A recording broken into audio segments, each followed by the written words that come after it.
Okay, let's raise the big questions as always at the top of the news today. Should the Narendra Modi government be calling out Donald Trump? Has Donald Trump damaged Indo-US ties with his remarks? Is Donald Trump simply trying to bully India into a favorable deal for the United States? What are India's realistic options? Joining me now, Meera Shankar, former Indian ambassador to the United States. Shankar Iyer, political economy analyst, joins us. Edward Luce is US national editor and columnist at the Financial Times. He joins us from Washington. And I want to come to you, Ed, first there in Washington. How you've tracked India closely. You've written on India. You were a correspondent here as well.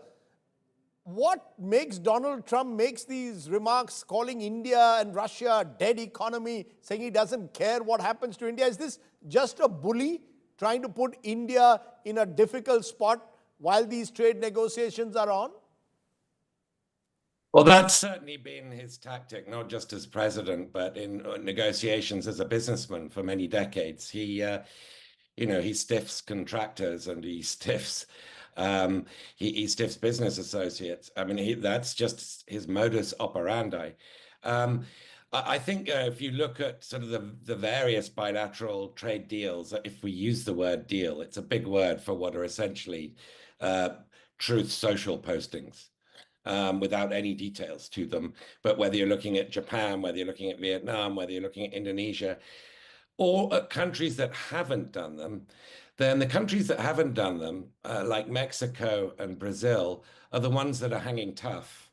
And Trump tends, and China, of course, and Trump tends to respect people who hang tough. And I think sort of perhaps uncharacteristically, the Modi government has not been that tough. It's been more in the sort of submission pose that we've seen recently from the UK and from the European Union and to some degree from Japan.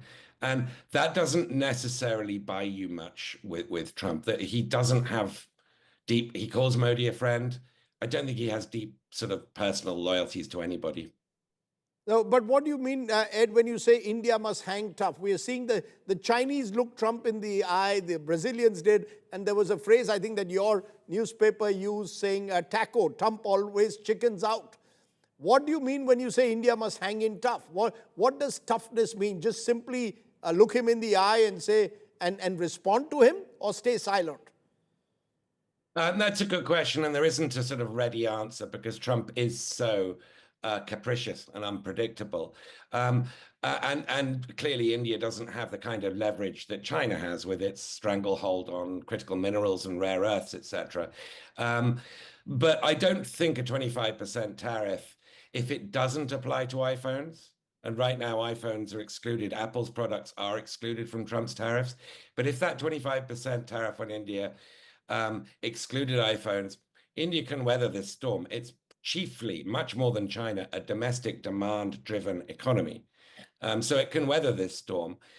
100% secondary tariffs on Indian oil imports from Russia, then you're starting to get more serious. And that becomes more geopolitical, but I'm sure you'll get into that another time. But Trump's been making geopolitical comments about India, which are very, very unexpected and quite surprising.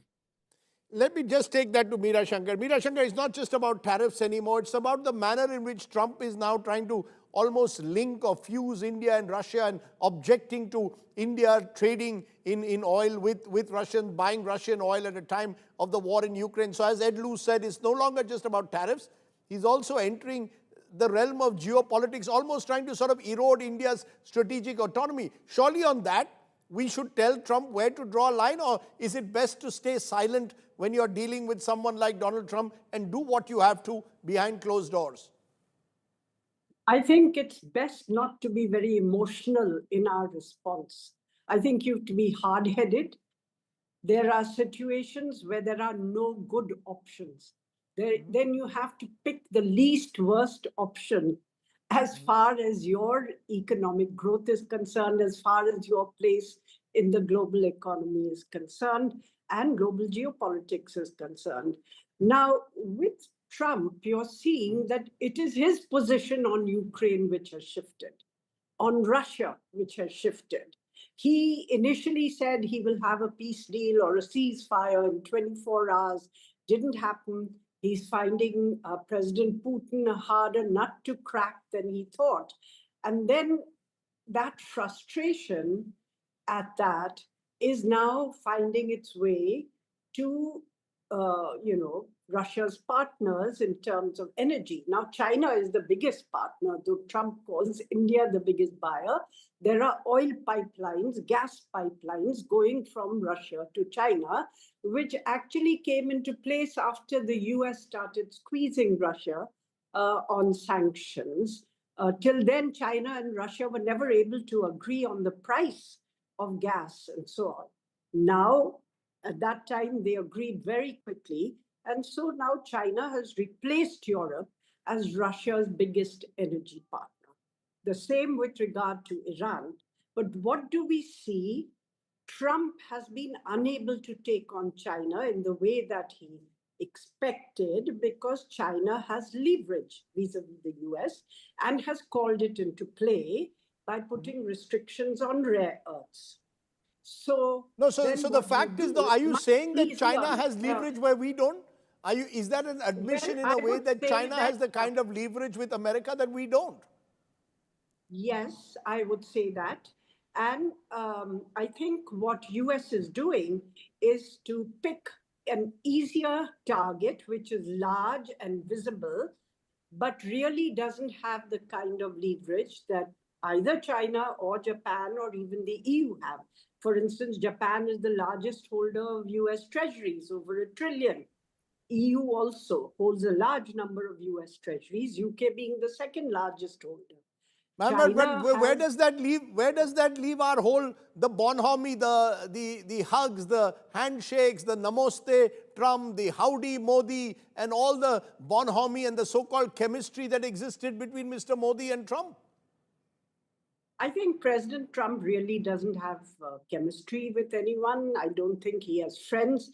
He has a transactional approach, and is using the power of the US to basically push a world in which the powerful do whatever they want and the weak endure what they must.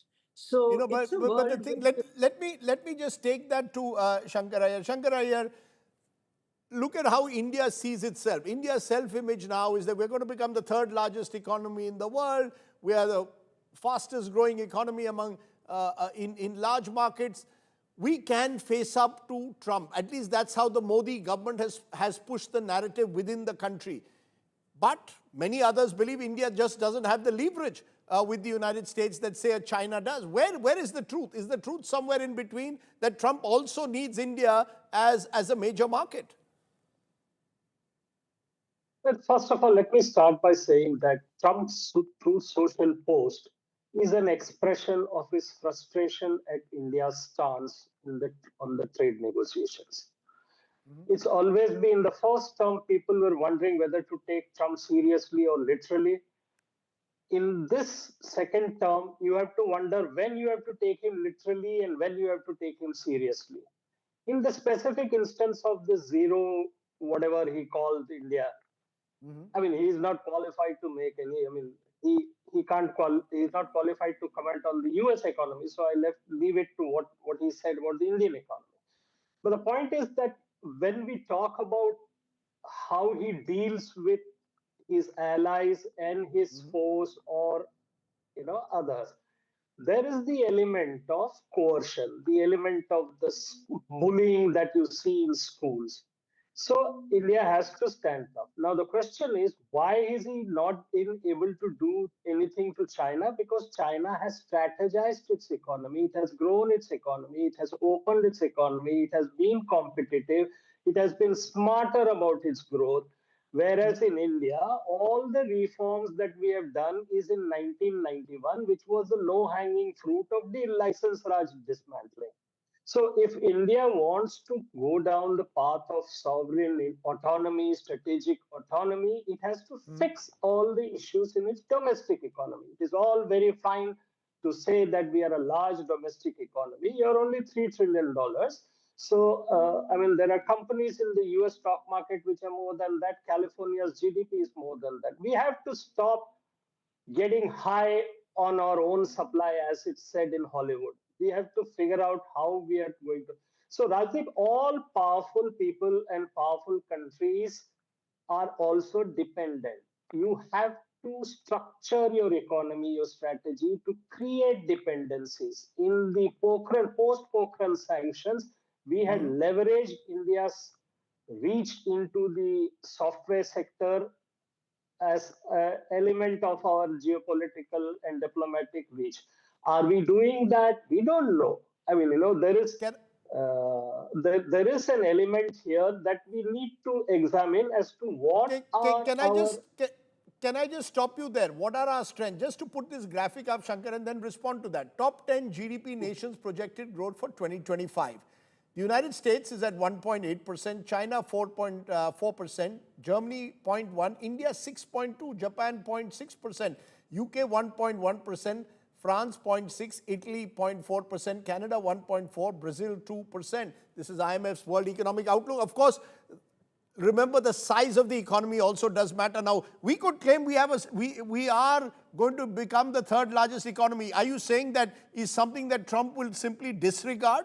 Or Trump simply, as you said at the outset, is frustrated with the manner in which India is refusing to open up certain key sectors?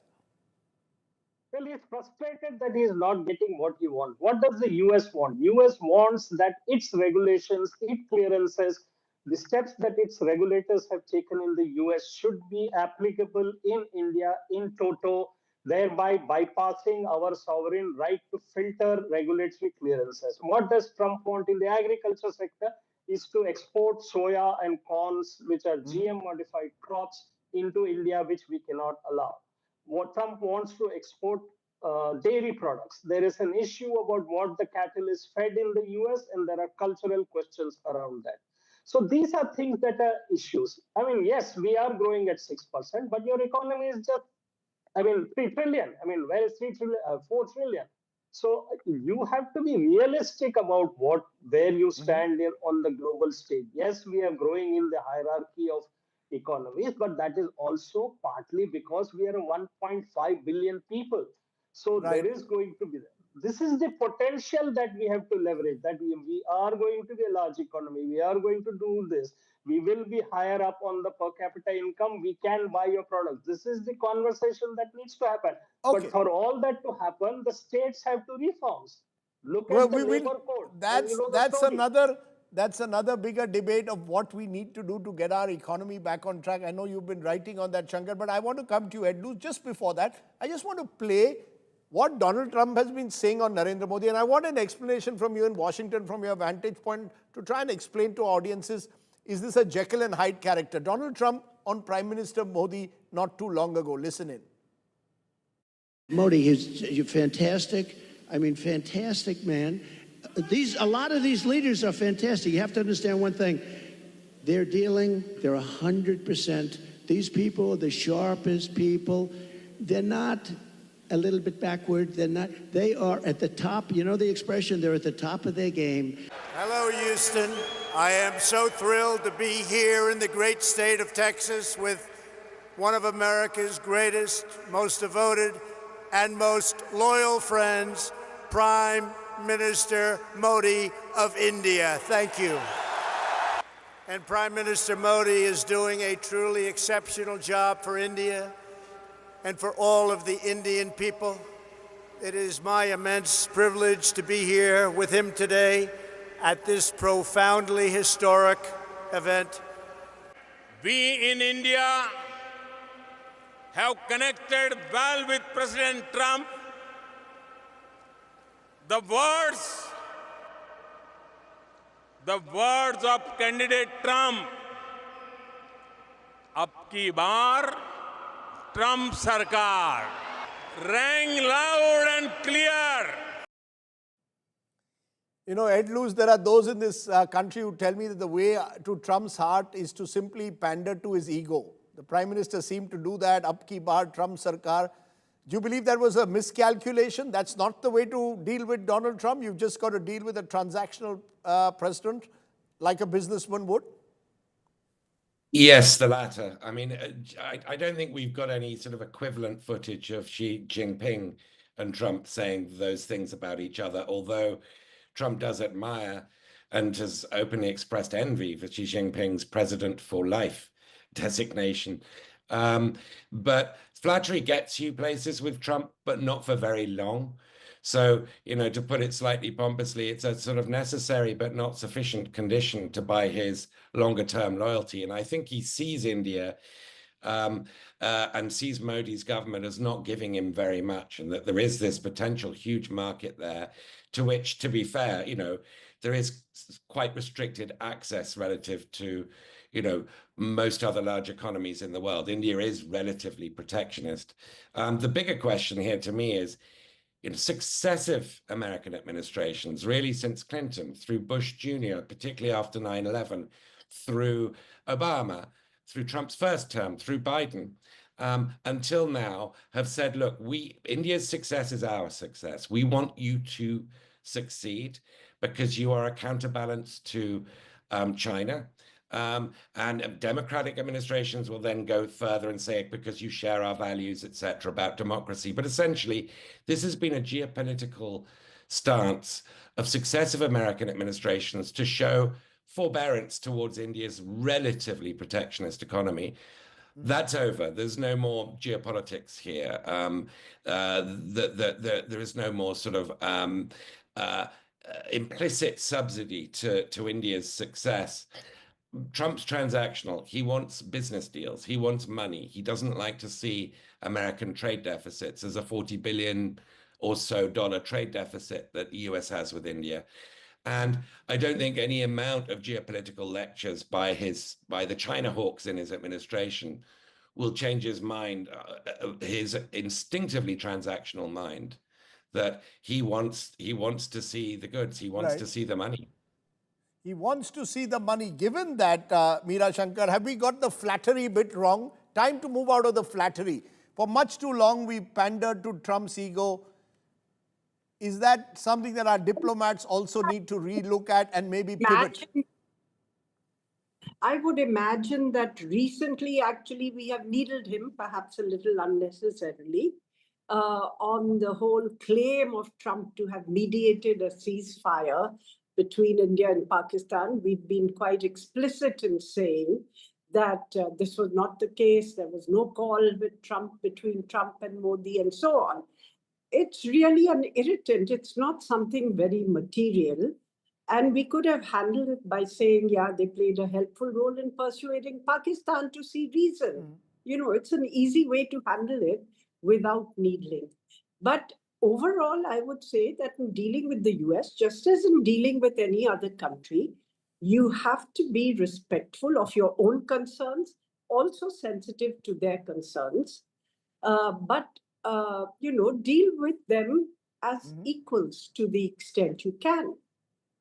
Deal with them as equals to the extent that we can. So let's circle back to you, Shankar, as we end this segment by just understanding. If you were in the shoes of a Piyush Goyal, for example, what would you do today? At the moment he says to Parliament, look, we are going to protect India's interests. That's the obvious statement to make. What more can Piyush Goyal do, or his team of negotiators do now, given the fact that they are also working, it seems, to some kind of a deadline? Well, I think there is another round of conversation that's happening between the US and India, and I'm sure that this conversation was sort of expected. They probably expected some sort of dividend from the personality chemistry that was there. But Trump is not wedded to any particular ideology. He is friends with only one person, and that is Donald J. Trump. So, I mean, the question of those personality issues doesn't arise here.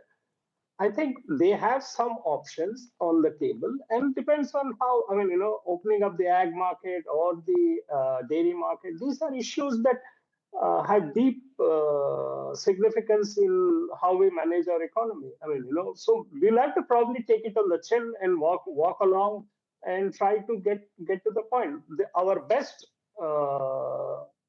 sort of punt would be to just wait it out, because the US economy is already showing the price that it will have to pay if this stretches for a longer time. So if our negotiations sort of stretch into September, we might have a deal at the end of it. The bilateral trade deal would be. At the same time, India should sort of, again, I repeat this, stop being getting high on its own supply. You're not as good as you think you are. You have to do much more to be an open economy, to be respected by the world. Okay. Point taken. Point taken from all three of you. Nice to get some clarity from three fine minds there. I appreciate all of you joining me, and dealing with Donald Trump is going to be a full-time occupation for all of us, particularly in the world of journalism in 2025. Who knows what tomorrow's Truth social media post will say. Thank you all very much for joining me here on the show tonight. Maybe Trump will do another U-turn and say he loves Modi and loves India.